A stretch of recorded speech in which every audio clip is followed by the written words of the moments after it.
Hello, everyone, and welcome to another week of class. This week, we are going to be diving into the presidency of Thomas Jefferson.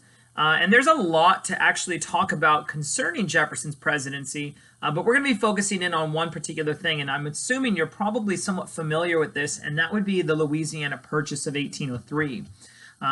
The purchase itself is really important. It really underscores Jefferson's understanding of what he wants the country to be, a country of kind of small republics of farming communities, sort of self-sustaining communities, and he sort of purchases this plot of land, which more than doubles the size of the nation, with that kind of idea in mind. Now he wants to see the country develop, but more importantly, and particularly as we move forward in this class and we begin to look at westward expansion, ultimately what comes to be known as manifest destiny, the Louisiana Purchase provides the land that many westward settlers and explorers will come and settle upon. So this is really kind of an important watershed moment in the development of our nation for a number of reasons. Of course, geographically, like I said, it doubles the size of the country.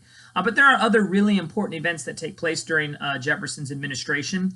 Perhaps key among them would be the court case known as Marbury v. Madison.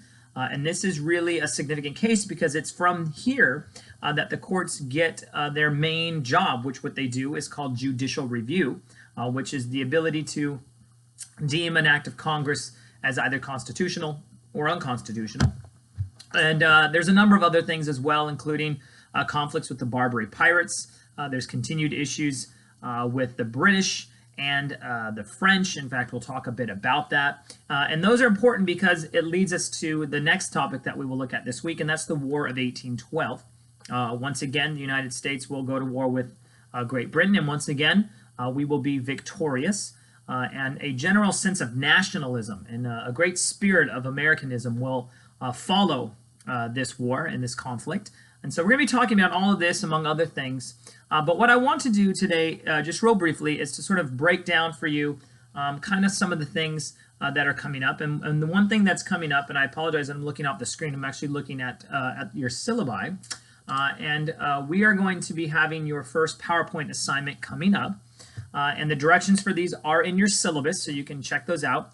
But essentially what you're going to be doing, and what I'm asking you to do, is I'm allowing you to select 2 topics that you want to focus on.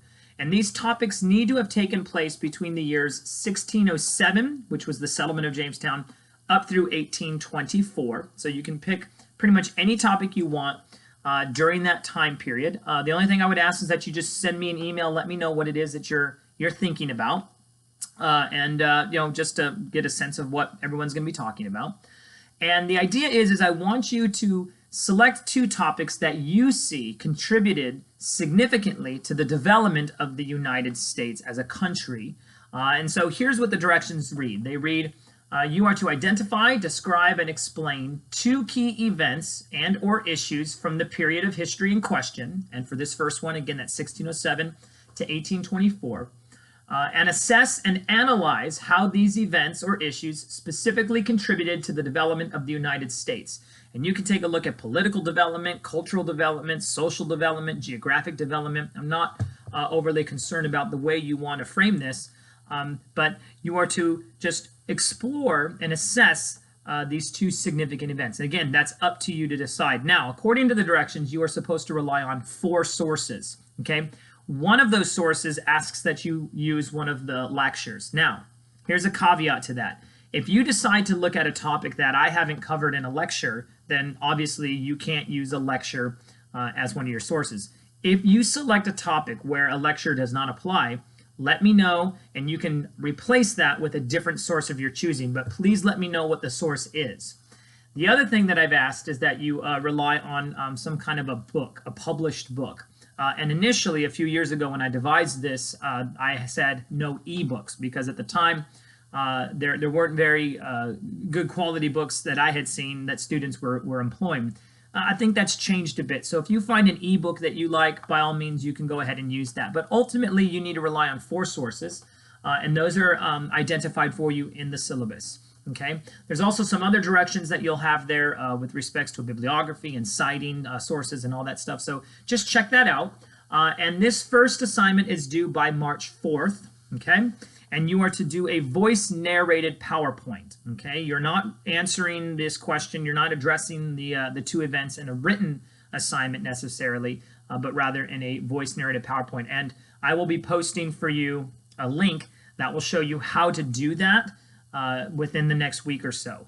If you would like to know sooner than that, all you really have to do is go into YouTube, type in how do you voice narrate a PowerPoint, and it will show you how to do that.